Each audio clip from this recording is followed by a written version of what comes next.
Nous devons être l'évangile. Si nous ne sommes pas l'évangile, ça ne vaut pas la peine de prêcher la Bible. On me dit que l'évangile est une puissance. L'évangile est une puissance pour quiconque croit. Et si l'évangile est une puissance, alors qui suis-je? Moi, qui suis l'évangile du Christ en moi, qui suis l'évangile de l'amour en moi, qui suis l'évangile des miracles en moi, qui suis l'évangile de l'autorité du nom de Jésus en moi, qui suis l'évangile, je suis la bouche de l'évangile. Amen. Je suis l'évangile fait chair. Amen. Je suis l'évangile vivant. Amen. Pas l'évangile de la tête théologie, verset, chapitre. Je suis l'évangile, la parole de Dieu vivant. Amen. Alors, Jésus n'était pas venu prêcher l'évangile. Il était lui-même l'évangile. Il n'était pas venu prêcher la vérité. Il était lui-même la vérité. Jésus n'était pas venu nous montrer le chemin. Il était lui-même le chemin. Quiconque le suit ne peut s'égarer. Amen. Jésus n'était pas venu donner la vie. Il était lui-même la vie. Donc laissez de me dire, Jésus est le chemin, la vérité, la vie. Nul ne peut aller au Père que par lui. Et vous, vous êtes qui aujourd'hui? Vous êtes qui? Il était la vérité, le chemin, la vie. D'accord, mais toi, tu es qui aujourd'hui? Voilà la question qui se pose. Tu dois être la vérité de l'évangile, du Christ vivant. Là où tu rentres, la fausseté se dissipe. Là où tu rentres, le raisonnement s'écroule. Là où tu rentres, la théologie s'écroule. Parce que tu es la vérité de la parole de Dieu. Tu ne dis pas la vérité. Tout ton comportement est la vérité. Ton attitude est la vérité. Lorsque tu rentres, la fausseté se dissipe. Là où tu rentres, tout ce qui est erreur, démagogie, vraiment, tradition s'écroule. Oh, en cela, le monde croira, Jésus, que tu n'as pas établi n'importe qui dans ce monde, mais tu as établi, tu t'es établi toi-même dans la vie des hommes. Le Saint-Esprit n'est pas venu pour les actes de Jésus. Il est venu pour les actes des apôtres, les actes avec les hommes. Les actes avec les hommes et non plus la prophétie. Je prophétise sur toi. Je suis prophète, je prophétise sur toi. Quelle prophétie tu peux encore prophétiser sur moi? Prophétiser quoi? Dieu m'a dit qu'il t'a béni. C'est tout ce que tu as comme prophétie. Dieu m'a dit que tu es béni, prophète. C'est ça, prophète. Mais Dieu, depuis le commencement, il a créé l'homme et la femme. Dieu les a bénis. Tu étais où quand il m'a béni, prophète? Je suis béni. Je suis béni. Christ en moi encore, je suis béni. Le Saint-Esprit encore en moi, je suis béni en surabondance. Quand il est rentré dans la barque de Pierre, l'abondance s'est transformée en surabondance. Talingano vit la surabondance.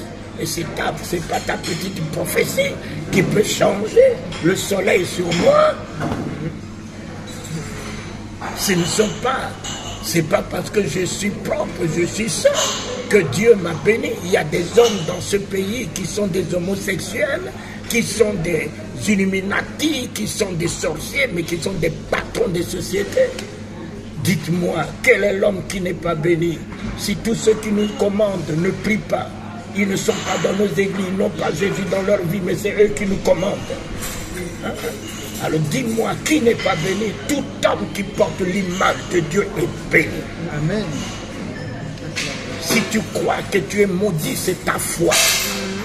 Mais si tu crois dans la parole de Dieu, en identifiant ce que Dieu a dit de toi, tu n'as pas besoin d'imposition de main, tu n'as pas besoin d'une prophétie, tu n'as pas besoin qu'on te verse de l'huile sur la tête.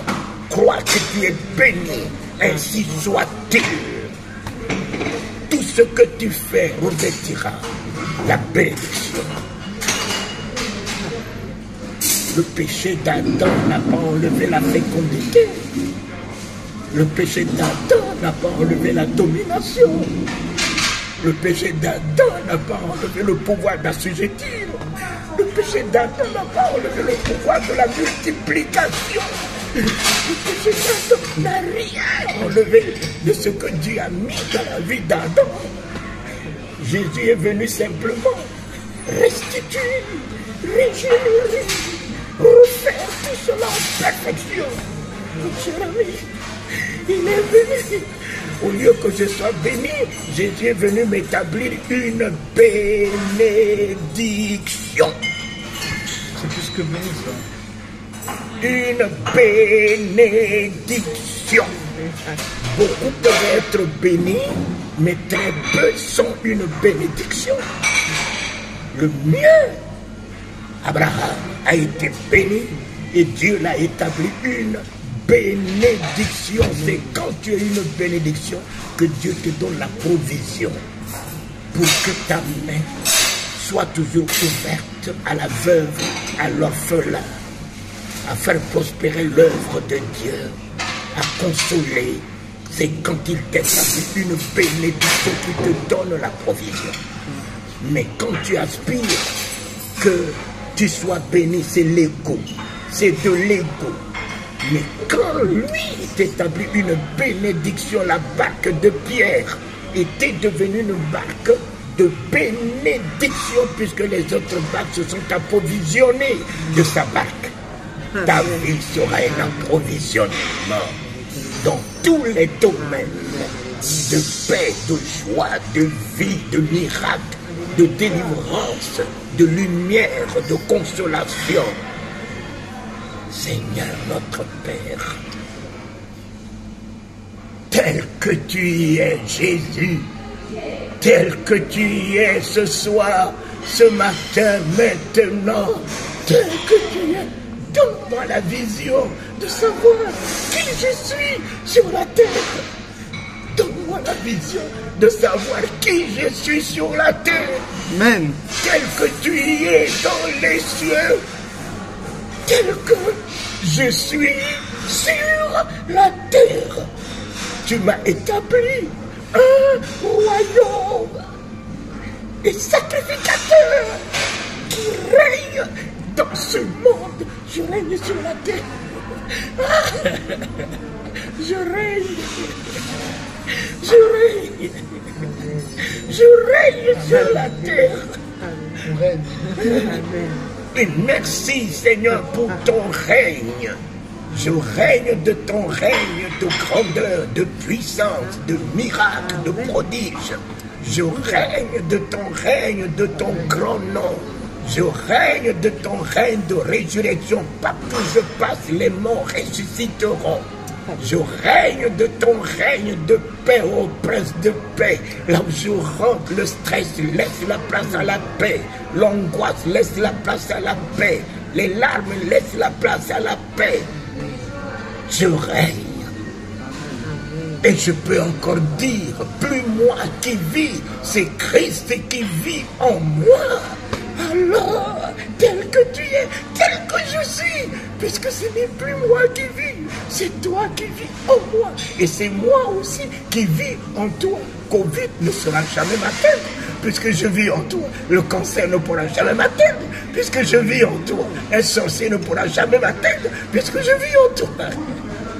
Oh, l'Éternel, l'Éternel, l'Éternel, l'abri du Très-Haut, l'abri, le Christ, l'abri du Très-Haut. Demain, sous l'abri du Très-Haut. Demain, sous l'abri du Très-Haut. Tout le reste est trop bas. Mais lui, il est élevé. Il est l'abri du Très-Haut à la droite du Père. Heureux celui qui trouve sa demeure.